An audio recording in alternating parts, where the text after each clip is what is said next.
Olá, seja bem-vindo. Eu sou Jeremias Gomes, você está no Alesp em Pauta. Você sabe que julho é o mês da conscientização do câncer ginecológico, é o Julho Verde, né? E por isso nós estamos gravando esse programa aqui para trazer muita informação para você. Aqui na Assembleia Legislativa do Estado de São Paulo, nós temos uma comissão de saúde, temos frentes parlamentares que tratam deste tema. E hoje nós convidamos o Dr. Caetano da Silva Cardial, ele é oncologista, é mastologista, vai tirar muitas dúvidas aqui para a gente. Obrigado por ter vindo, doutor. Obrigado a você, Jeremias, por ter convidado para poder participar desse programa. Também com a gente a doutora Márcia Terra Cardial, ela é presidente da Associação Brasileira de Patologia do Trato Genital Inferior e Coloscopia. Seja muito bem-vinda. Muito obrigada, Jeremias. Um prazer estar com você e todos os telespectadores.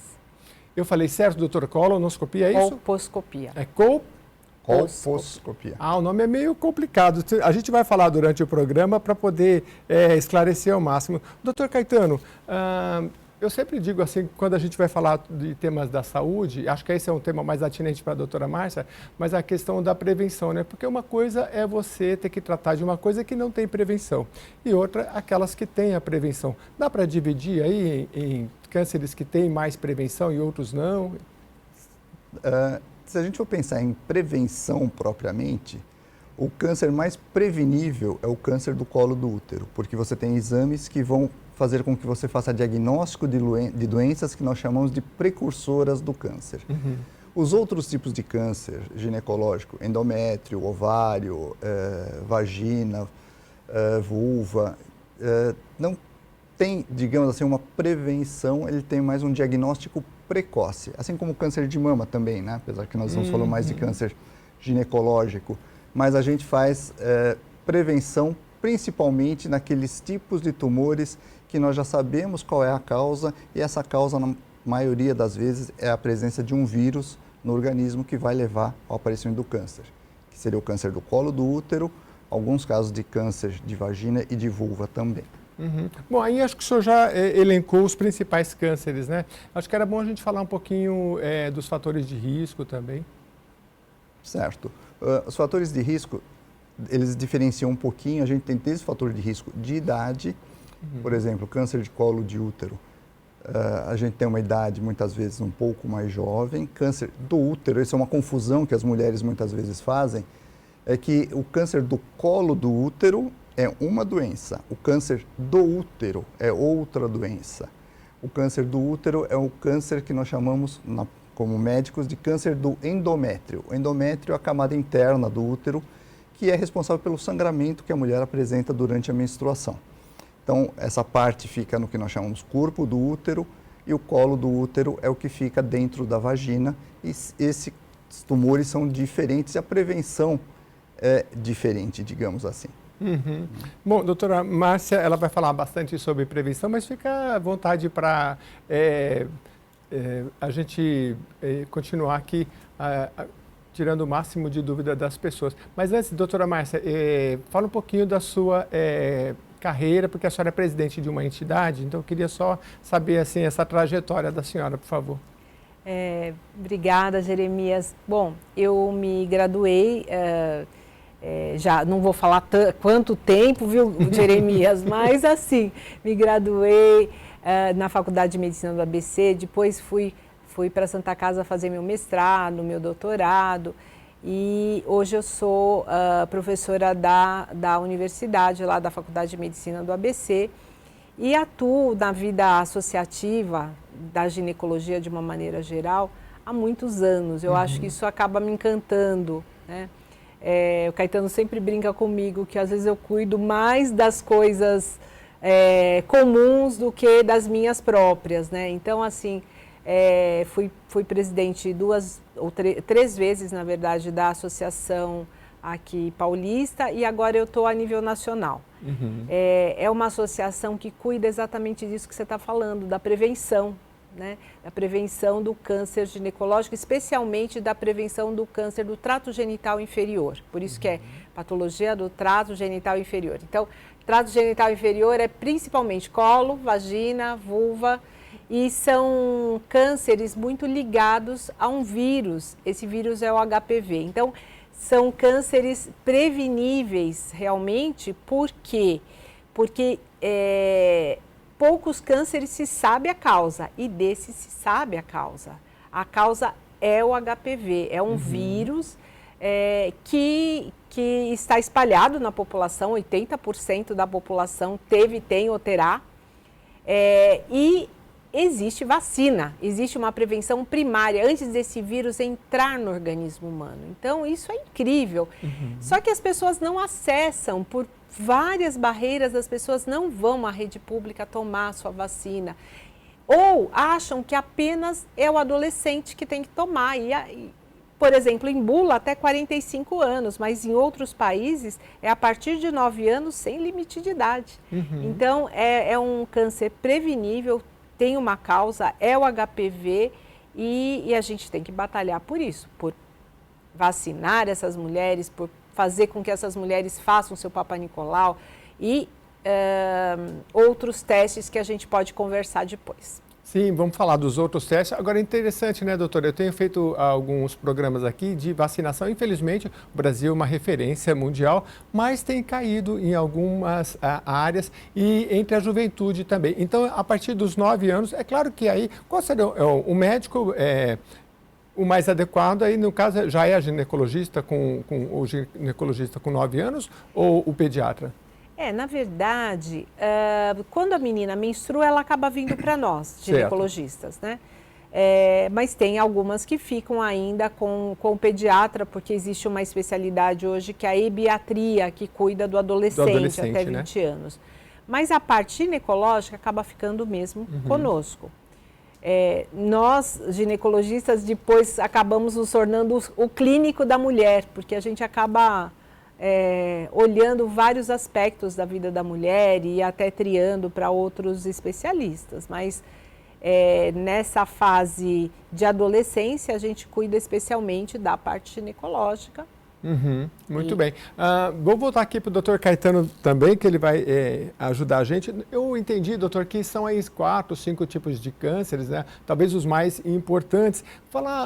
Só fica à vontade para acrescentar o que for importante, mas eu fico pensando um pouco nos sintomas também, né? Para a mulher ficar atenta se tem algum sintoma. E também de quanto em quanto tempo ela deve ir ao ginecologista, que acho que isso é uma informação importante também.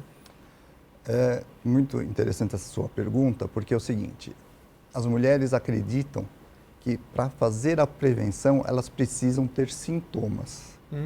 Na verdade, a melhor prevenção é feita sem sintomas, a mulher não precisa sentir nada. A maior parte dos tumores, ele cresce de uma forma assintomática. E você pode descobrir sim esse tumor numa fase bem inicial que ainda não te deu sintomas. Então é importante que toda mulher, pelo menos uma vez ao ano, faça uma consulta médica com um ginecologista ou com um mastologista, para que possa realmente avaliar quais são os seus fatores de risco, como você colocou, né, os fatores de risco para ter câncer, e qual é a necessidade de algum exame para uma prevenção, digamos assim. Então, câncer de colo de útero, vagina, vulva, não só esses, mas a gente não pode esquecer, apesar de não estar na esfera genital feminina, mas câncer de canal anal e câncer de boca e orofaringe, até mesmo laringe, pode estar relacionado ao vírus HPV.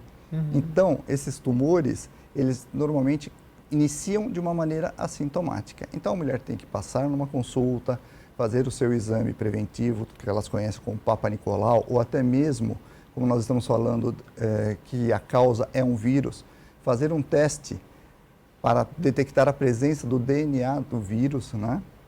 Que a gente chama de teste DNA HPV. Essa paciente vai saber se tem o vírus, se ele é um vírus de alto risco para câncer, se não é, e a partir daí a gente vai orientando quais os exames necessários para ela para fazer uma prevenção adequada.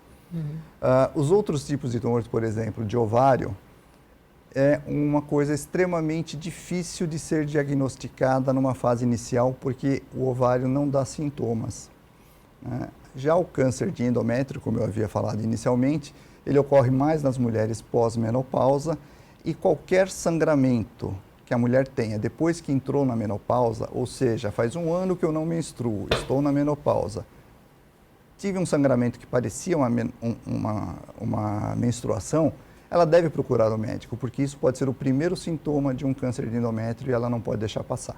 Uhum. Doutor, você falou do endométrio, né? A gente podia até aprofundar um pouquinho. Eu acho que também tem o câncer do endométrio, mas tem a endometriose, né? Tem alguma ligação? São doenças distintas. Ah, tá. Raramente, né, a gente tem tumores que se desenvolvem a partir da endometriose. Existe tumor que pode se originar de uma endometriose, mas são doenças diferentes. Geralmente, a endometriose é de mulheres jovens que estão antes da menopausa, muitas vezes no período fértil, né, no período reprodutivo, e essa endometriose vai causar sintomas como dor, cólicas importantes, sangramentos abundantes e infertilidade. Já o câncer de endométrio é mais frequente nas mulheres na menopausa.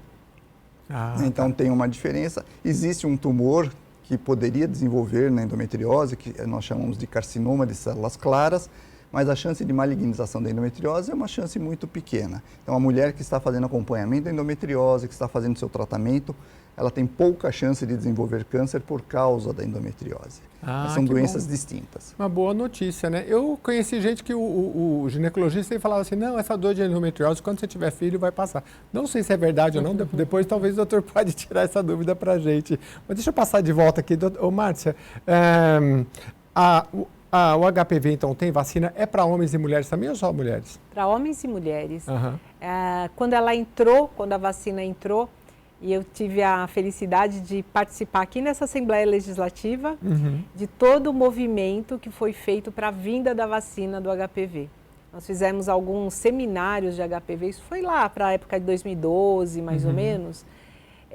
Fizemos 2 ou 3 anos seguidos, seminários, e aí realmente isso foi para frente, veio a vacina do HPV e está na rede pública. Inicialmente começou para as meninas e depois passou para os meninos. Hoje houve uma mudança aí do número de doses e para meninas e meninos até 14 anos pode tomar uma dose na rede pública, tá? Não é isso que tem em bula, porém essa diminuição de doses que foi feita na rede pública está em conformidade com a Organização Mundial de Saúde, porque a taxa de cobertura está muito baixa. Certo. E com uma dose nós conseguiríamos ampliar essa taxa de cobertura vacinal, atingindo pessoas que eventualmente poderiam estar fora dessa cobertura, desse guarda-chuva, né, que cobriria realmente a população jovem. Eu abri o programa falando sobre isso, que é muito importante. Uma coisa é você ter um câncer, porque não tem como prevenir, não tem como fazer nada. Outra coisa é falar, poxa, tinha uma vacina, tinha... Isso vale para as mães, para os pais, para os cuidadores e para você também, que é jovenzinho aí, por que não? Já fala com seu pai, com sua mãe, porque a partir de 9 anos você pode e deve tomar, né? E é uma precaução muito importante. Você vê quantos tipos de cânceres que tem? E o HPV não é o único, né, doutora? Mas é um grande responsável por esses cânceres. Eu queria que a senhora, eu sei que a senhora não é especificamente da área da vacinação, mas assim, eu não sei se a senhora tem informação de, não sei se eu tomei e estou com 30 anos, posso tomar? E tem uma idade até limite? Pode e deve tomar. Então, se você tem 30 anos e você não tomou, você pode e deve tomar. Existe na rede pública até 20 anos, de uma maneira geral, e depois até 26 anos para pessoas com alguma deficiência imunológica ou tem um HIV ou alguma imunossupressão, ou pacientes que fizeram um tratamento oncológico ou vítimas de abuso sexual. Enfim, tem algumas condições que essas meninas podem tomar até 45 anos na rede pública. Em bula, homens e mulheres de 9 a 45 anos podendo tomar depois. É muito interessante que quem já tratou as lesões precursoras do câncer e vacinou, diminui 46% a chance de voltar esse vírus. Então, veja, se você tem 30 anos, você pode e deve tomar. Se você já teve o HPV, você pode e deve tomar. Se você já fez um tratamento de um pré-câncer, você pode e deve tomar. Uhum. E todas as informações, é claro que é bom passar sempre no médico, porque são as individualidades, né, que a gente dá informações gerais, mas como o doutor Caetano falou, pelo menos uma vez por ano, né, vai ao médico, faz todo... e os homens também, né, porque no caso das mulheres ginecologistas, do homem mais... Aí qual seria a... eu acho que o homem fica numa... Porque tem urologista... Então, o urologista não está tão habituado a fazer essa coisa que o ginecologista faz, né? De fazer prevenção, de ser meio clínico da mulher. Eu acho que o homem ficou meio prejudicado nessa parte, sabe? Porque hoje você tem, às vezes, um casal de filhos. A menina menstrua, você leva ao ginecologista. O rapaz, você leva ao ebiatra, tá? Até 20 anos. Mas depois ele fica meio sem ter um médico dele. É diferente. Apesar que a urologia evoluiu um pouco assim. E acho que eles têm mais... têm procurado abranger mais essa parte aí para poder... ajudar os homens, porque tem o urologista, tem o proctologista, mas aí é outra área, enfim. O mais importante é que você procure o médico. Dependendo da idade também, já pode ser até como é que chama os médicos mais... Geriatra. O geriatra, porque não, né? Só que engraçado que no Brasil o geriatra, alguns planos de saúde, só aceita a partir dos 60. Eu devia aceitar antes, né? Porque o geriatra acho que é meio que um nosso clínico geral, né? É verdade. Então, mas aqui alguns planos não aceitam, só quando fizer 60, mas tudo bem, vai no geriatra. Doutora, eu queria continuar com a senhora só para falar também dos exames preventivos. Papa Nicolau, ultrassonografia transvaginal, para a detecção precoce do câncer ou outros, se tiver, outros exames. O Papa Nicolau. O Papa Nicolau é o primeiro exame que foi idealizado e que fez inicialmente uma grande redução do câncer de colo de útero nos Estados Unidos e em alguns países de primeiro mundo. No nosso país, muita gente faz o Papa Nicolau, são as mesmas mulheres que fazem o Papa Nicolau e muitas vezes não chega em áreas mais distantes e há pessoas que têm alguma limitação para fazer esse exame.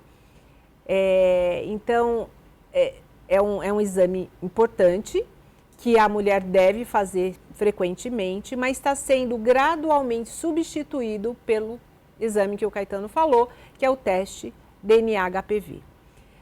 Nos Estados Unidos, na Europa, já se faz um pouquinho diferente. Se começa com o teste DNA-HPV, se ele estiver negativo, quer dizer, a mulher não tem o vírus, ela vai poder espaçar o seu exame, porque o câncer não começa na alteração da célula, começa na infecção do vírus. Então, se a mulher não tem o vírus, a chance dela desenvolver um câncer de colo de útero é remota.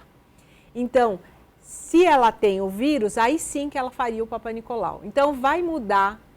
Nós estamos dentro do Ministério da Saúde, existe um coordenador aí, desse grupo, e que vai trazer algumas mudanças nas ações preventivas do câncer de colo de útero. Isso vai ser em breve. Pois não, doutor? Só um comentário completando o que a Márcia colocou.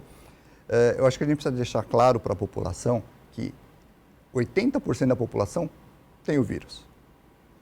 80% da população vai ter câncer? Não. Né? Entendi. 1% da população que tem o vírus é que vai desenvolver câncer. Perfeito. Então não é assim, eu fiz o teste, deu HPV, eu vou ter câncer. Não. Primeiro, você fez o teste, descobriu e vai tratar se tiver alguma lesão precursora. Certo. Né? A prevenção melhor seria todo mundo vacinar antes de ter o vírus. Né? Porque a maioria das pessoas, em 2, 3 anos, acaba eliminando esse vírus pela própria imunidade e não vai desenvolver câncer. Só que você elimina esse vírus, mas não quer dizer que você não pode, entre aspas, se contaminar com ele de novo, ou não pode adquiri-lo de novo. Essa é a importância da vacina, porque ela previne as reinfecções, né? As infecções que voltam. Mas é preciso deixar claro que só 1% da população que tem HPV é que vai desenvolver câncer. porque senão as pessoas ficam assustadas, ficam preocupadas, e isso é muito importante. A gente está falando aqui de prevenção de câncer, do que para nós é natural, muitas vezes não é tão natural assim para quem está nos ouvindo. Eu acho que isso precisa ficar bem claro. Muito relevante, deixou bem claro também. Você sabe que eu fui fazer um exame de sangue e com a pandemia, a gente ficou estudando essas coisas, né, do vírus, né? E aí eu peguei o meu exame de sangue e eu tinha lá o vírus, não sei do que, o que a gente vacina quando é criança, sarampo, não sei o que. Eu tinha tudo, eu falei, meu Deus, estou com tudo, né? Aí que eu percebi, eu falei, não, é porque eu tenho a imunidade, o meu corpo tem aquilo porque eu vacinei, né? Então ele tem aquele tipo de vírus, que a gente ficou meio expert disso durante a pandemia, de tanto falar sobre isso. Mas eu fiquei curioso sobre o DNA HPV. Queria entender um pouquinho melhor o que é e se tem no SUS, se é complexo, se é caro, se é rápido, enfim. Quem que pode falar? Eu acho que a Márcia vai conseguir explicar melhor do que eu sobre isso. Ainda não tem no SUS, existe até uma aprovação para que a citologia em lâmina que era feita, agora passa a ser feita em líquido, existe uma aprovação do comitê da Conitec,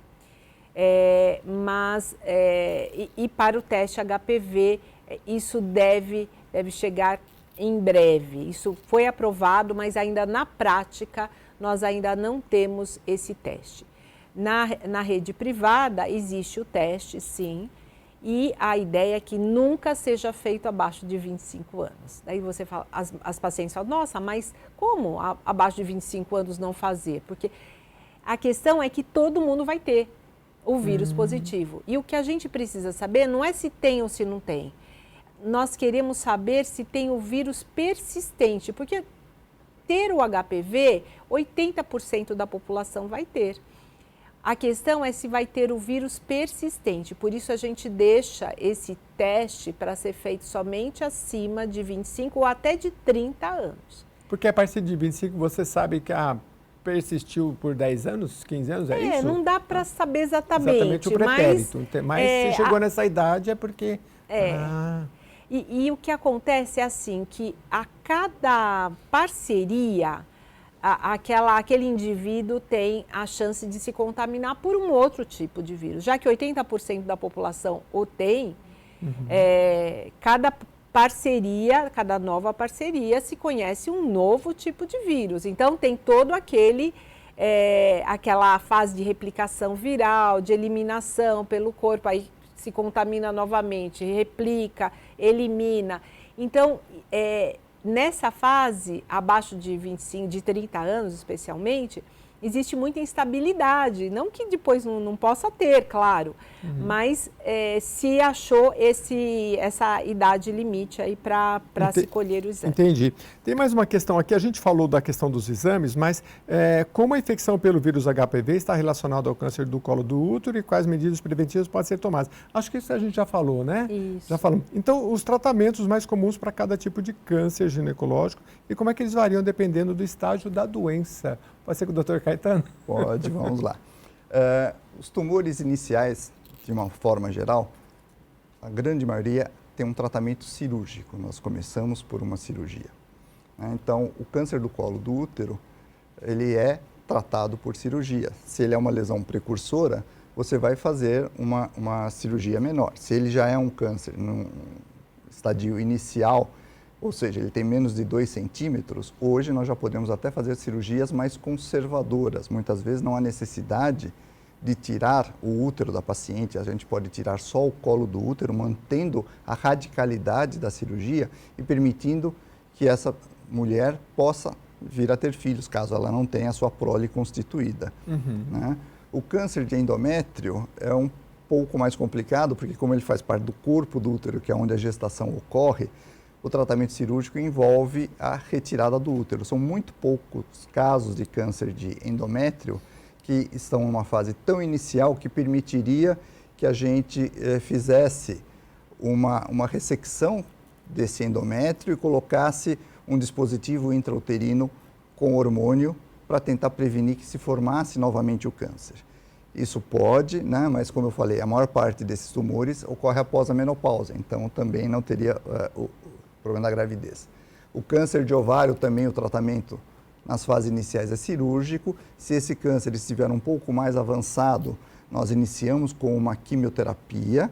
Depois do tratamento de quimioterapia, dependendo da redução do tumor, você indica a cirurgia para completar o tratamento. O câncer de vulva, na maior parte das vezes, ele vai ser tratado por cirurgia e o câncer de vulva tem uma peculiaridade que é o seguinte: muitas vezes o sintoma inicial dele é apenas um prurido, uma coceira na vulva, que a mulher chega no ginecologista muitas vezes e fala assim: puxa, eu estou com coceira. Muitas mulheres chamam tudo de vagina, né? Vulva é a parte externa que tem pelos, vagina é o canal que liga a vulva até o útero. Mas ela chega e fala assim: estou com coceira na vulva, na vagina. E a maior parte dos ginecologistas acha que é uma infecção muito comum, frequente, que chama candidíase e que causa prurido nessas pacientes.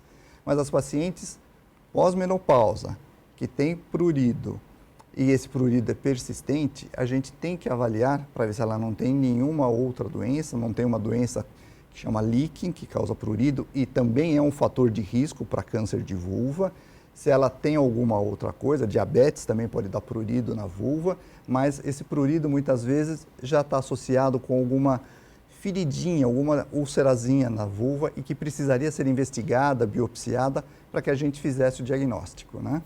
Então, câncer de vulva, ele é pouco frequente, a gente tem a estimativa do INCA, que é o Instituto Nacional do Câncer, cerca de 6 a 7, de 1.200 a 1.500 casos de câncer de vulva, né? De endométrio a gente tem por volta de 8.000, ovário entre 6.500 e 7.000. Então você vê que não são números muito grandes para uma população de 200 milhões, que se metade for do sexo feminino, né? Mas, por exemplo, colo de útero já passa para 17 mil casos. No mundo, câncer de colo de útero se faz diagnóstico de uma mulher por minuto. Aqui no Brasil, uma mulher a cada meia hora é diagnosticada com câncer de colo de útero.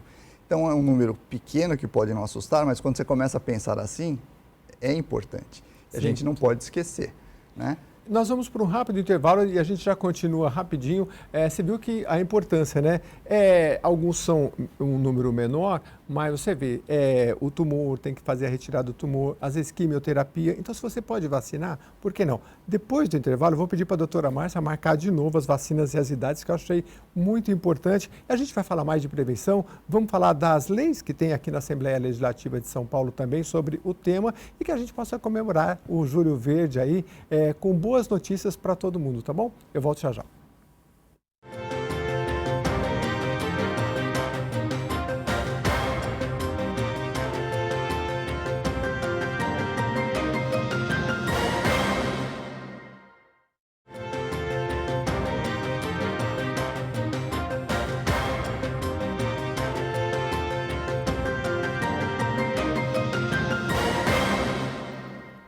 Estamos de volta aqui no Alesp em Pauta, falando sobre o Julho Verde, que é aí sobre a conscientização, né, da questão do câncer ginecológico. A gente já conversou bastante aqui, falamos de prevenção no primeiro bloco, mas eu vou voltar com a doutora Márcia Terra para falar um pouquinho mais do Papa Nicolau, né? Porque tem muita juventude, muitas meninas que precisam fazer isso e tirar o máximo de dúvida, né? Porque é um exame simples, né, doutora? E o importante é que ele faz uma diferença enorme, né? O custo-benefício é muito importante. Exatamente.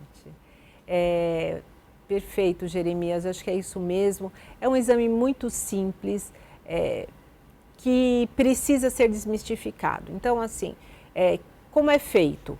É colocado pelo ginecologista um aparelhinho, né, dentro da vagina e se expõe o colo do útero. Se expondo o colo do útero, se retira um material com uma espátula e depois se coloca numa lâmina ou num frasquinho e manda para ser examinado. Apesar de ser um exame muito simples, não é demorado, mas tem muitos bloqueios, né? Muitos bloqueios por medo do ginecologista. Então a gente tem que desmistificar. O profissional quer fazer essa prevenção e diminuir esses números que são todos os anos a mesma coisa, 17, 16, 15 mil casos novos de câncer de colo de útero todo ano, porque as pessoas tem algumas pessoas que têm muitas barreiras para chegar a fazer a citologia ou fazer o Papa Nicolau. Por exemplo, a população LGBT tem uma dificuldade porque às vezes não encontra acolhimento. Então, a inclusão, ser inclusivo é uma coisa muito importante. Mulheres trans e homens trans, como é importante procurar o médico e não ter o bloqueio. Pessoas que são cadeirantes, que têm alguma limitação, é importante fazer o exame de citologia, o exame de Papa Nicolau. E tem algumas áreas do nosso país, a gente acha que é só na região norte. A região norte é onde mais tem câncer de colo de útero no nosso país. Mas, por exemplo, aqui em São Paulo, no estado de São Paulo, tem locais que são próximos e distantes ao mesmo tempo, que a gente não acessa, que as pessoas realmente não chegam à rede pública, e eu dentro da faculdade trabalho em rede pública também. Quando a gente recebe aquela paciente, já está num grau tão adiantado no câncer de colo de útero que quase não se tem mais o que fazer. Então é muito triste ainda nos dias de hoje recebermos casos como esses. Sim, e até porque vocês já falaram que às vezes os sintomas, né, doutor Caetano, não aparecem muito, é um câncer que não tem um sintoma, às vezes pode ter sem dor e tudo mais, né? Por isso a visitação ao médico sempre é importante, os exames preventivos. Mas eu quero que vocês comentem um pouquinho 2 projetos de lei aqui da casa.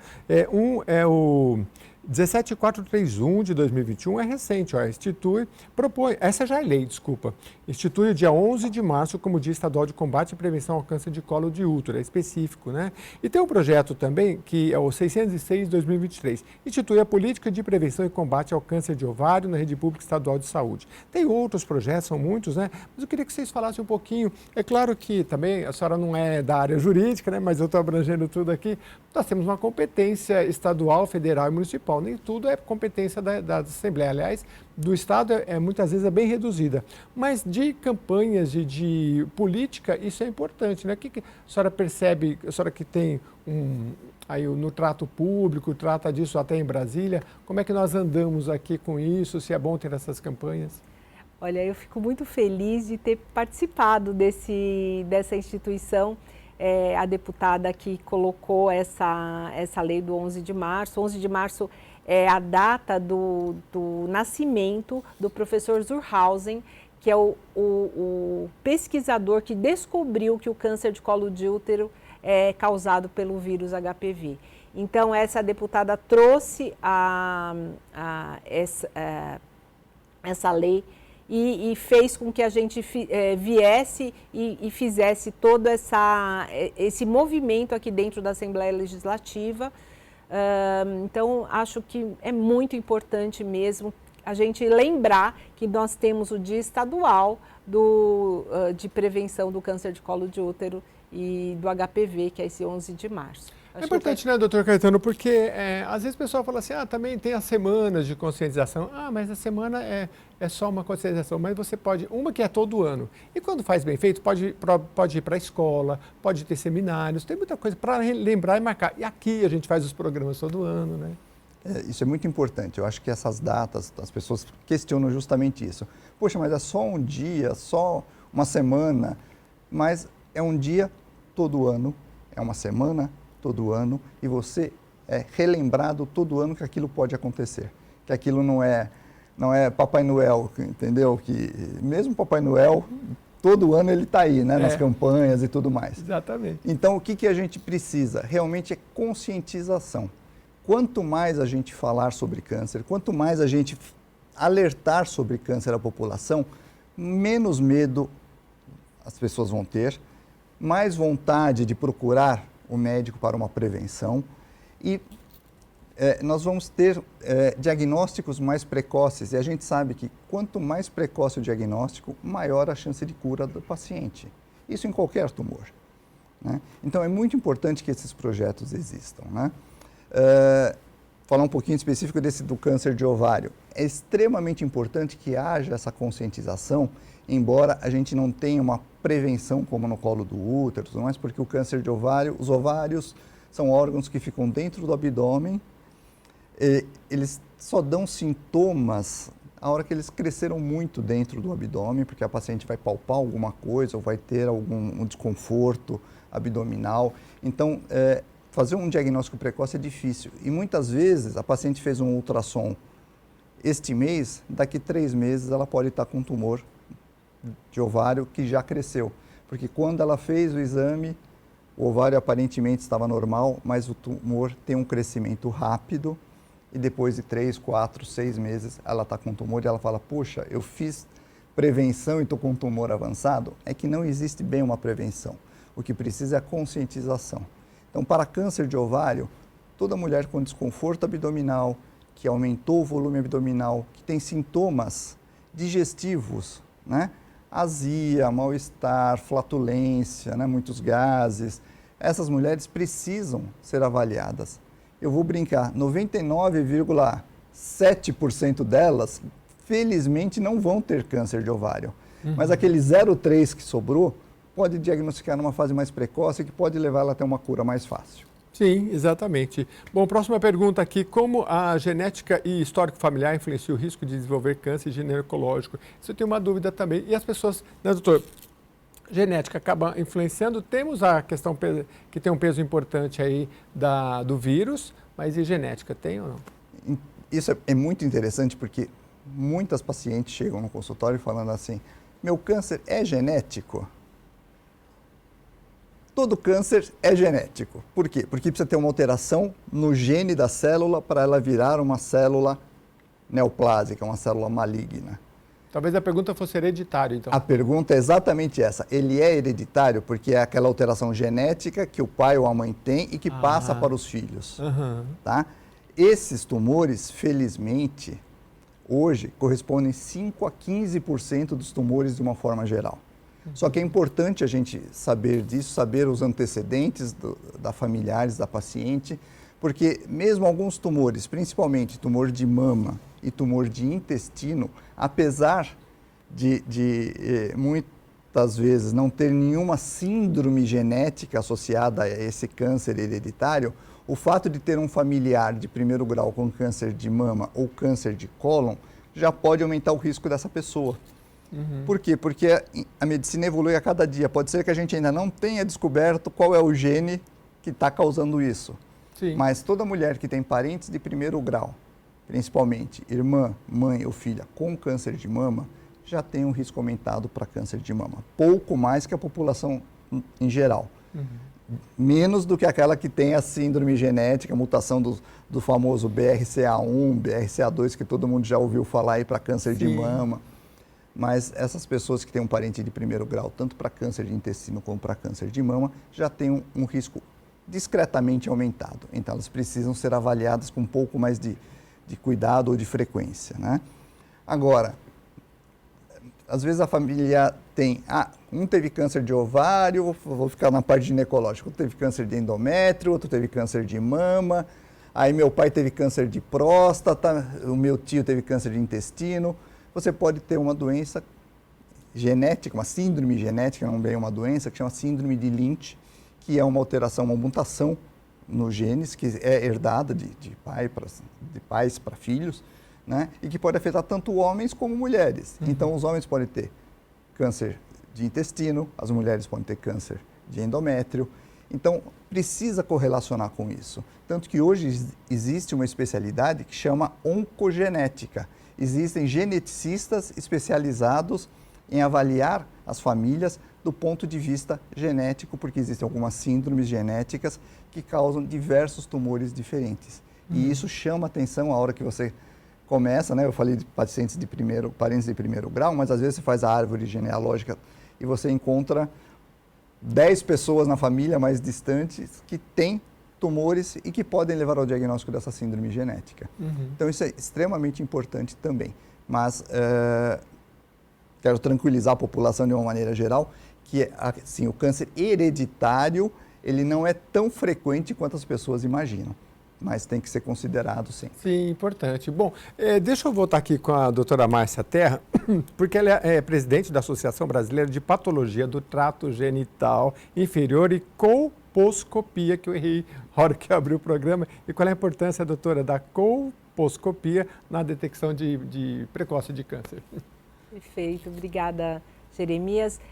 Toda vez que a mulher tem um Papa Nicolau alterado, ela deve fazer uma colposcopia, especialmente quando o Papa Nicolau indica uma lesão chamada de alto grau, que seria uma lesão precursora, ainda não é um câncer, são lesões que podem virar o câncer.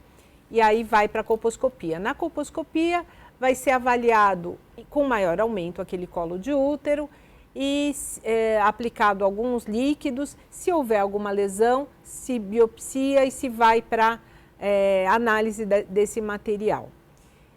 Outra indicação da colposcopia é quem tem o teste HPV positivo, especialmente o 16 e o 18, porque o HPV ele tem mais de 200 tipos. E são dois mais importantes para o câncer, que é o 16 e o 18. Tanto é que a vacina quadrivalente que tem na rede pública é a vacina do tipo 6, 11, 16 e 18. Na rede privada, o ano passado entrou a vacina nonavalente, que além dos 4 tipos que tinha quadrivalente, entram mais 5 tipos dos tipos oncológicos. Então, 31, 33, 45, 52, 58, são mais 5 tipos.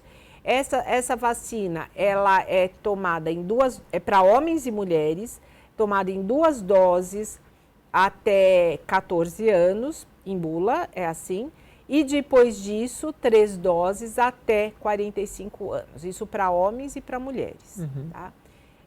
Então, é uma vacina que vai dar uma proteção a mais da quadrivalente de 20%, tá? Em cima de todos os cânceres. Agora, doutora, a senhora falou no primeiro bloco da vacina HPV e eu fiquei só com uma dúvida assim, que eu falei 30 anos, né? Mas assim, se eu tiver com 30, com 40, tem uma data limite para eu tomar a vacina de HPV? Então, em bula 45. Em bula é o que está na bula da, fala igual da bula vacina. Tá. Mas assim, se sabe que mesmo depois, a mulher chegou no consultório com mais idade, que está iniciando um novo relacionamento. Uhum. Você vai fazer todos os exames de rotina e por que não vaciná-la para ela não se contaminar, né?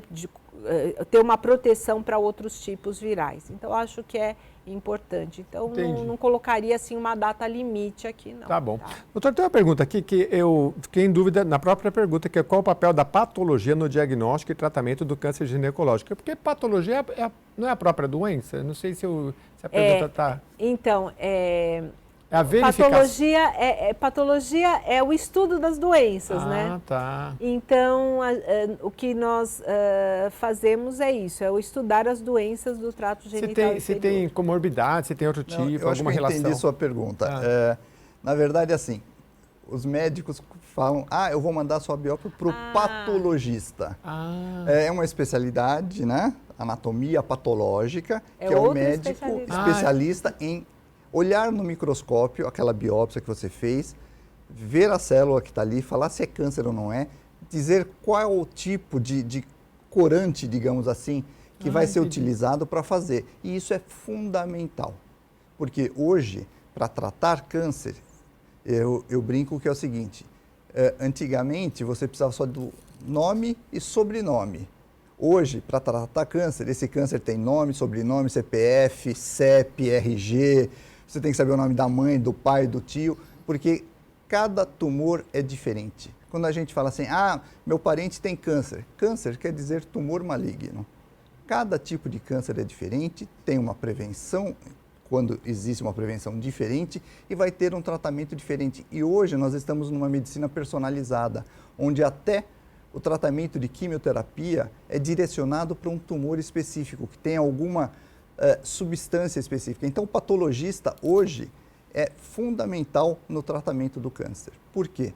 Porque ele vai me dar nome, sobrenome, endereço, tudo que eu preciso saber sobre aquele tumor para decidir qual a melhor cirurgia para esse tipo de caso, se é melhor eu começar por quimioterapia ou por cirurgia, se tem indicação de radioterapia, se não tem, se vai fazer quimioterapia com drogas que nós chamamos de imunoterápicos, se vai fazer medicações anti-hormonais, né? Principalmente câncer de mama, câncer de próstata, utilizam muito essas medicações anti-hormonais, porque a boa parte deles são sensíveis a hormônios e o hormônio faz com que esse tumor volte a crescer, então a gente dá uma medicação anti-hormonal para esse paciente, para diminuir o risco de volta da doença. Então o patologista hoje é fundamental no diagnóstico e no tratamento. Entendi. Então o patologista é um especialista. É um especialista. Essa é a confusão que eu fiz com a doutora Márcia, porque eu, como jornalista, leigo sempre falo patologia é doença, né? Então, mas já que o senhor falou em hormônios, eu queria saber também em relação a obesidade e diabetes, se tem alguma influência nesses tipos de cânceres. Quem pode ser com você? Por exemplo, câncer de endométrio, nós vamos falar mais de tumores ginecológicos. O câncer de endométrio, todos os médicos um pouquinho mais antigos aprenderam que tinham 3 fatores de risco: hipertensão, obesidade e diabetes. Isso forma o que a gente chama de síndrome metabólica. O excesso de peso vai fazer também com que essa mulher venha a produzir mais hormônio feminino chamado estrogênio. Os estrogênios têm uma ação fundamental para o aparecimento do câncer de endométrio. Quem tem obesidade tem uma tendência maior a ter diabetes. Quem tem obesidade tem uma tendência maior a ter hipertensão, pressão arterial alta. Então, os 3 andam de braços dados, digamos assim, né? E são fatores de risco para câncer de endométrio e também a obesidade é um fator de risco importante para câncer de mama. A gente não falou muito de câncer de mama, mas obesidade, tabagismo, uso de hormônios sem orientação, principalmente, né? Pode favorecer o aparecimento tanto do câncer de endométrio como do câncer de mama.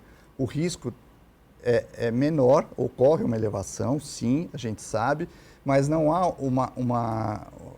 uma contraindicação formal de falar assim, não vou fazer terapia de reposição hormonal na menopausa com medo do câncer. Tem que ser avaliado, ver quais são os fatores de risco dessa paciente para ter câncer ou não e discutir com ela se ela aceita esse aumento discreto no risco, mas os benefícios que todos esses hormônios vão trazer para ela do ponto de vista ósseo, cardiovascular e de qualidade de vida também. Muito bem. Essa é para a doutora Márcia. Uma notícia de câncer nunca é agradável para ninguém, né? Como a senhora já está há muito tempo, eu queria que a senhora falasse um pouco da abordagem para enfrentar, né? Porque a gente está falando muito de prevenção. Mas se veio a notícia, como a mãe ou a própria pessoa pode pensar nisso, se existe tratamento, né? É lógico que câncer, alguns talvez não tenham tratamento, mas acho que uma boa parte tem. Então, como que pode ser essa abordagem? É muito interessante isso que você está falando, porque eu vivi uma época, lá atrás, tive alguns familiares que tiveram câncer e era assim, quando o médico ia dar esse diagnóstico para a família, né? Então falava para o paciente esperar um pouquinho lá fora. Então, quando o paciente já se sentia excluído da consulta, esperando lá fora, já sabia que a coisa não estava boa para o lado dele. Familiar, né? Vai falar com o familiar. Quem é o maior interessado do seu diagnóstico? É a gente mesmo. É a pessoa. Então, eu acho que é muito importante a gente ter essa sensibilidade, saber até onde ir. Eu aprendi uma coisa de perguntar para a pessoa se ela tem, o que ela acha que ela tem. Porque, na maioria das vezes, as pessoas sabem o que elas têm. É interessante isso. Uhum. E a gente parte daquilo que ela acha. Pelo menos eu faço assim, cada profissional vai fazer de uma forma, o Caetano vai falar a forma dele, mas geralmente eu pergunto, o que você acha que você tem e tal? E a gente vai conversando a partir das angústias dela e mostrando que, apesar de ser uma... Daí eu falo assim, doutora, eu acho que é doença ruim, né? Eu falei, eu aprendi com ele isso, que doença que é boa, né? Então, o importante é saber se tem tratamento ou não. E a hora que você fala que tem tratamento, isso assim, a pessoa resolve ganhar forças e enfrentar. Aliás, sobre tratamento, tem notícias, a gente está agora em junho de 2024, cura de alguns tipos de câncer. Eu vi alguma notícia assim, alguma coisa. Estamos evoluindo, né? Então, acho que... E os tratamentos também cada vez mais eficazes, talvez menos agressivos também, né? Vou deixar ele falar disso. Por favor, doutora Caetano. Isso que você colocou é verdade. Cada vez mais nós temos remédios novos com melhor eficiência no tratamento e os tumores estão sendo curados numa frequência maior. Né? Eu vou brincar, a Márcia não quis falar quanto tempo ela era formada, mas eu vou falar que faz 35 anos que eu trato tumores. Né? Eu comecei no berçário, por isso que Sim, faz tanto claro. tempo. Então, nesses 35 anos, mudou muito. Né? Saindo completamente do que nós estamos falando aqui, tinha uma doença, quando eu era residente no Hospital do Câncer há 35 anos atrás, que chamava melanoma, que é um tumor de pele, que quando ele tinha espalhado pelo corpo, quimioterapia não funcionava, não tinham remédios. Nos últimos 10 anos saíram vários remédios novos, várias drogas que nós chamamos de imunoterapia, e hoje pacientes com melanoma, mesmo com metástase, que é quando o tumor espalhou pelo corpo, tem o que nós chamamos de remissão completa, ou seja, a doença sumiu. Né? E o que a gente precisa entender é que muitas vezes a gente tem que encarar o câncer como uma doença crônica, não como uma doença fatal. Entendi. Se a pessoa tem diabetes, pressão alta, ou mesmo a pessoa que coronariopata, por exemplo, que tem arteriosclerose no coração, né, nas coronárias, cura, desaparece, some tudo? Não, o que cura é resfriado. A gente tem um resfriado, ele cura, daqui 2 meses eu posso ficar resfriado de novo, mas é um outro resfriado, então eu curei. Essas doenças, elas são crônicas, diabetes, pressão alta, e a pessoa vive com elas, tomando sua medicação, e não quer dizer que vai morrer por causa do seu diabetes ou por causa da sua pressão alta. O câncer hoje a gente tem que encarar como uma doença crônica, que tem tratamento.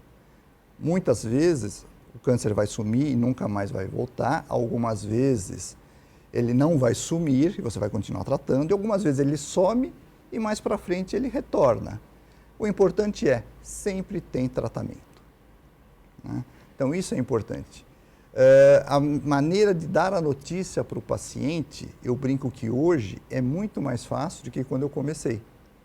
Porque quando eu comecei era assim, o paciente sai da sala, entram 22 familiares, saem 17 chorando e a gente fala para o paciente, olha, o senhor não tem nada, fica tranquilo. Verdade. Né? É o que bem que a doutora Márcia falou, né? Eu estou imaginando a cena assim.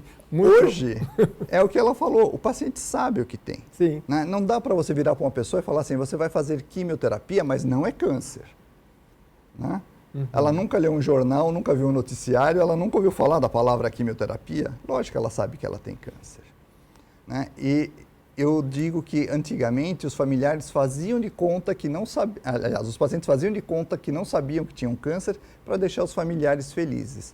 Mas hoje é muito mais tranquilo conversar com o paciente, a gente joga de uma forma aberta, conta toda a verdade para o paciente, quais são as chances que ele tem de cura, da doença diminuir, dele fazer tratamento, porque isso é importante. Porque todos nós estamos aqui, mas ninguém sabe se estará aqui amanhã, independente de ter tumor ou não ter. Uhum. Né?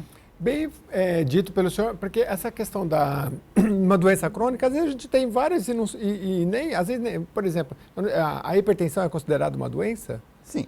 Crônica, então. Crônica. Às vezes a pessoa já tem 10, 20 anos e está vivendo, está muito bem, toma um remedinho todo dia lá, depois vai passando o tempo, aí o médico fala para você, olha, mas dá uma olhada aí no açúcar, também tem mais esse, aí você vai no médico e ele fala assim, não, mas tudo bem, isso aqui, tem muita gente que toma, é melhor tomar por causa das coronárias, não sei o que lá.